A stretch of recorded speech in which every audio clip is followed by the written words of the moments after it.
Hello and good day. My name is Philip Branton, uh, employee number 1405196, and presently I'm at store 1645, previously at store 633. And I wanted to make this video as an addendum or an addition to my resume for the position of Senior Business Analyst that has been posted on the Public's Career Job Board. Naturally, let's say 200 people put into this position. I dare say less than 5 will make a video addendum like I'm doing presently. I would hope more would, but I kind of doubt it. As far as my work history, I've had 30 years, as I explained there on my resume, at Spay War Systems here in Charleston, South Carolina. And that work experience has proven very fruitful. As far as analytical history pertaining to these job requirements, if you looked at my resume, if you had never been to Spay War or realized what we do, what we're capable of, you wouldn't see how beneficial someone like myself or with my qualifications would be as a senior business analyst. So let's just take a few examples that I've seen while working at Publix here. First example is real simple. Here at 1645, the store, we have a small beach supplies section. Now, anybody in human resources that would be watching this video to basically go through 200 resumes to try to determine, all right, how are we going to whittle this down? I know, I've been there. As an example, I'm sure that there are other Publix stores there in Florida that actually carry beach paraphernalia. As an analyst, though, think about quantifying how the residual or the leftovers from a yearly beach season are dealt with. As someone who actually details that section from time to time, I get to witness just exactly how much is sold in that square footprint of that building. And each square foot has value, just like shelf space. So that's how I view and extrapolate that as an example from my store alone. Because I understand or can visually see just exactly what comes and goes in that one little section, and then extrapolate it out across the entire Publix system.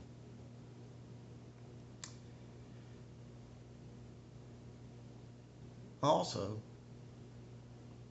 I'm an observer of Goodwill Industries and how certain corporations actually, let's say, get rid of some of their excess uniforms, clothing, material. It's an interesting and profitable setup. It's real eye-opening, actually. The next example from my store would be the ice. As far as business analytics, and a small example for use in human resources, looking at my resume. Think about ice. Most people don't even give it a second thought. But there's a reason Ready Ice is headquartered there. My automatic lights dimmed. Look at that. If I don't move around enough. Anyway, the lights go dim.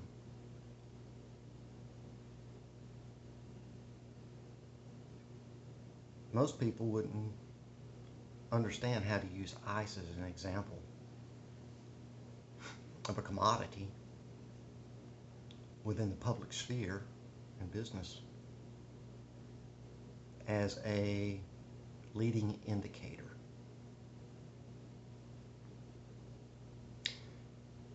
Ice is water. 2, energy. Okay.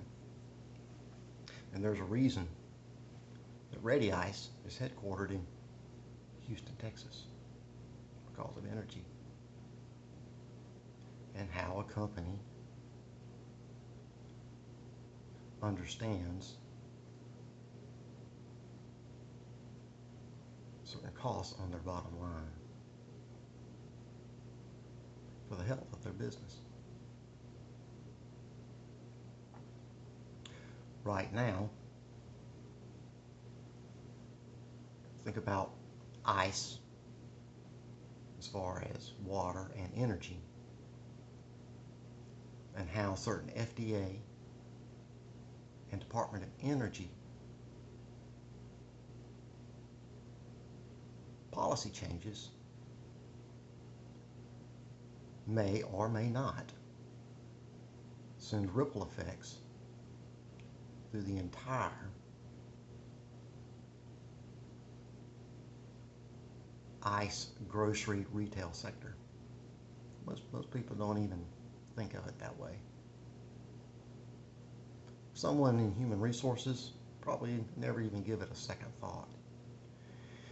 But when it comes to someone from a business analyst point of view, it would be something to consider and to be watchful for.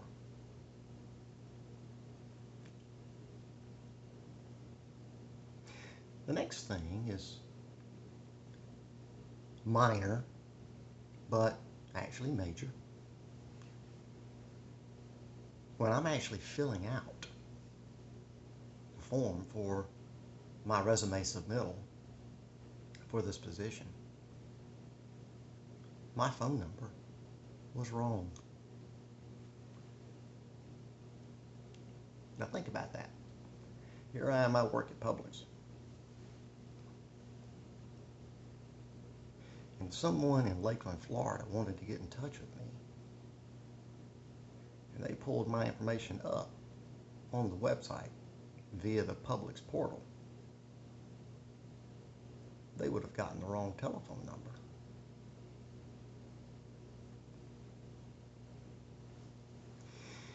From a business analyst point of view,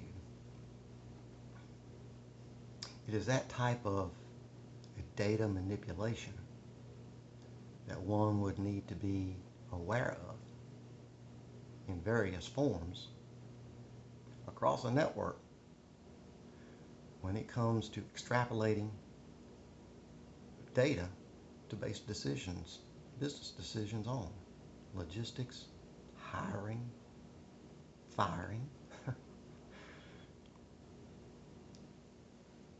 So that's just one little example. It has cascading effects also within the IT department.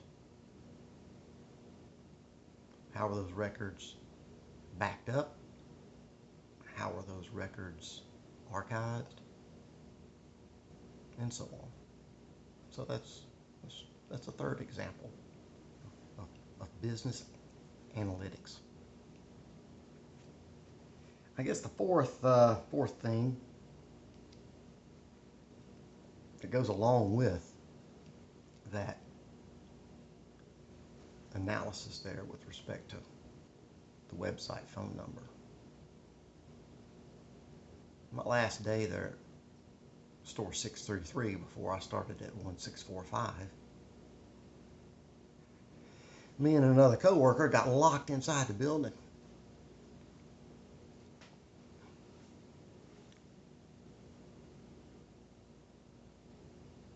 It happens.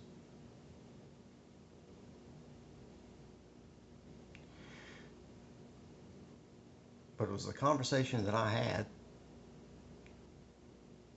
with that coworker before the police showed up, so we could actually open the door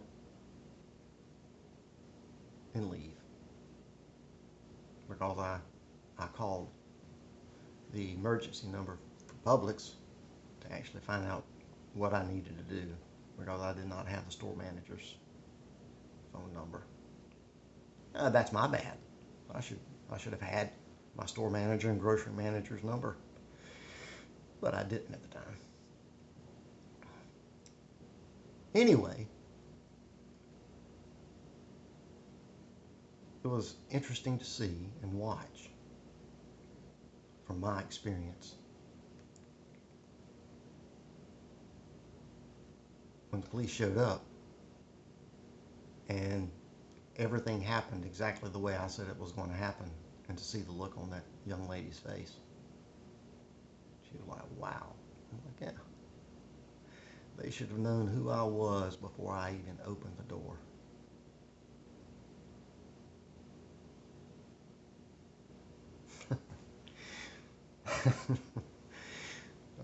Anyway, and that is based upon the analytics and the history that I have. Look at that. I'm not moving around enough. Last thing, it's a favorite book of mine. It's called Flash Boys by Michael Lewis.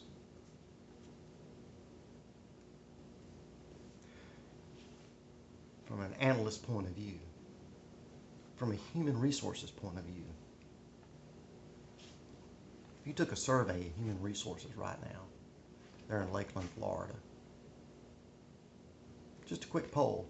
Hey, reach over the cube. Hey, or on your Zoom call, some of you may be working remotely. Hey, how many have read the book Flash Boys? Just to get a quick poll. I would say maybe one, if any, have read this book. And it's okay. It's just a book. But it has huge implications from a senior business analyst point of view with respect to the data that it takes to operate a grocery store chain. Because this explains front running. Yes, via the stock market. But it's a huge wealth of knowledge within other sectors of the business tent.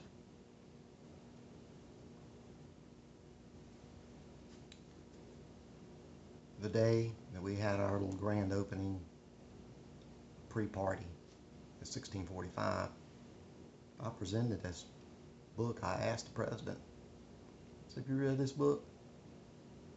And he kind of said, I don't think I have. So I gave him a copy. I left my phone number in there and asked him, I said, and said, hey, if you need any questions about this book, call me.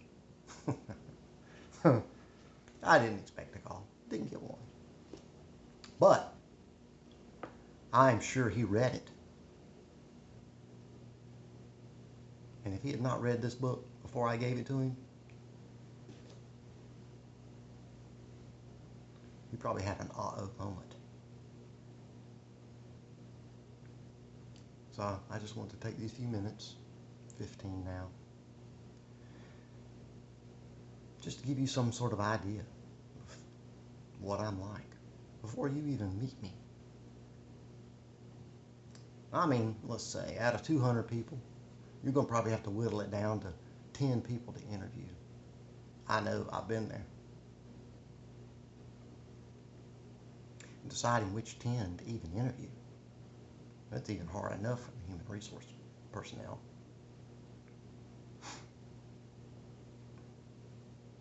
I'm also kind of making this video for Jim Ormond, my grocery store manager,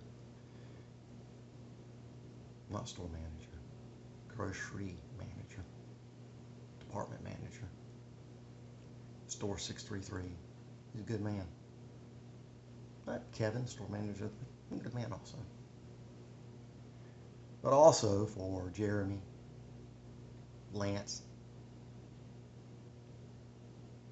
Josh, Gabbert, Jack, Eva, Julian, Billy, and Nikki. Those are my co-workers there in the grocery department at 1645. It's a good store.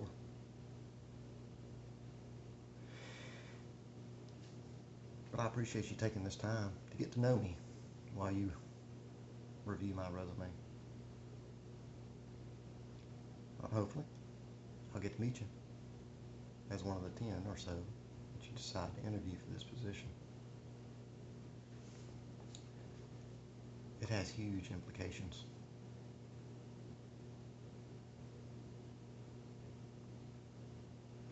You in human resources, you may not fully understand, but I'm certain that you understand that we have a huge warehouse there right outside Jacksonville.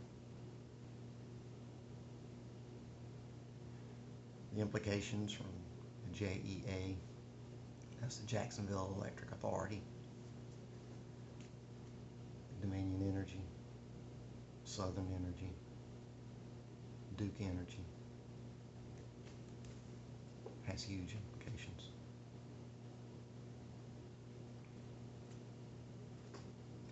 Once again, I appreciate you taking time. My name is Philip Branton, and I hope to see you soon. If not, you're in Charleston, come on by store 1645. Once again, Publix, where shopping and working is a pleasure. Have a great day.